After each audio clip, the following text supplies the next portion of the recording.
Hi there. I've been receiving a lot of questions about this particular piece behind me called The Wave.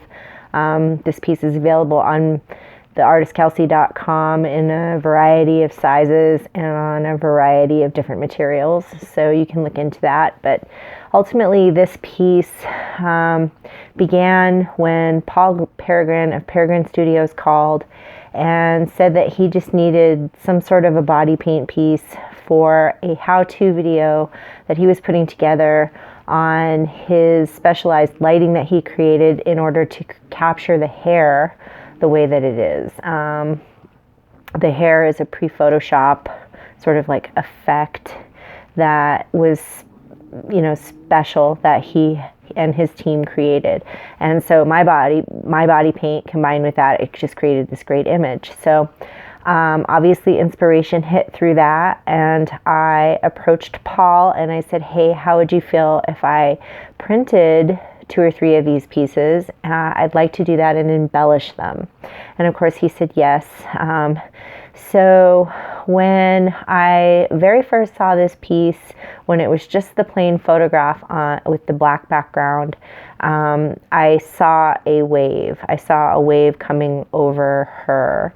And then with the fire dancing with the water, it was just going to be really cool. Wasn't sure what kind of symbology was going to be there yet. I just knew it would look cool. So right around the time that we did this photo shoot, Hector and I, my husband and I, were putting down various aspects that we had been carrying for about 10 years around the Dia de los Muertos altars. And we had a lot of experience around holding that for the people, and we were slowly putting that down and sort of trying to focus on other aspects of our medicines. But that whole embrace of our relationship with both death and the dead,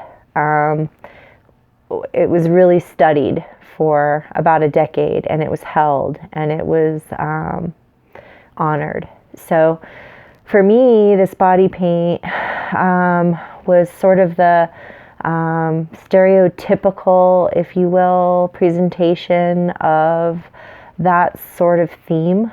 And so as we progressed through the paint, or as I progressed through the paint, I saw some things taking shape and different aspects popped up.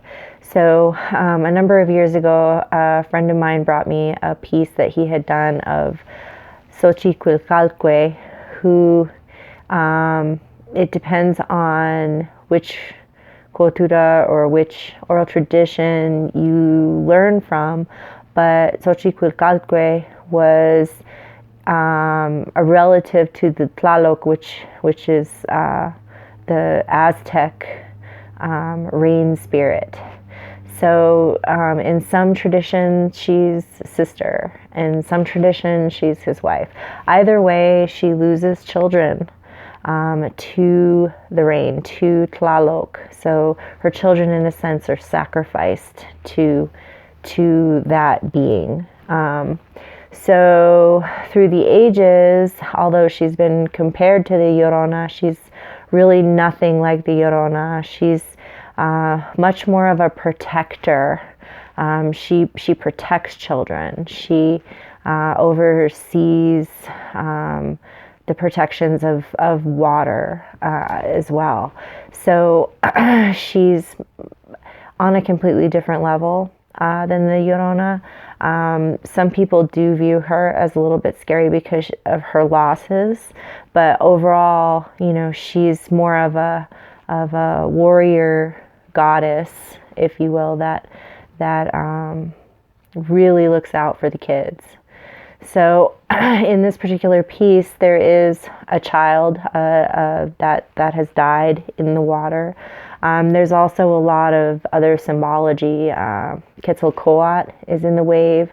Quetzalcoatl is more of a fire symbol, but to me, he also really represents movement. So having that movement in the wave like that with Xochicuilcalque, sort of riding that movement.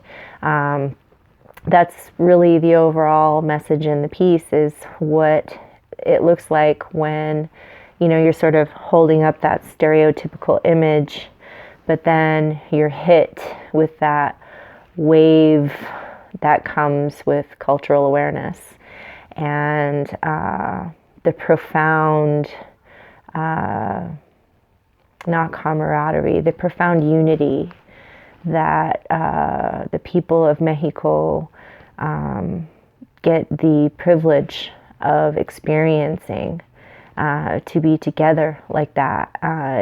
It's something the whole world could learn from.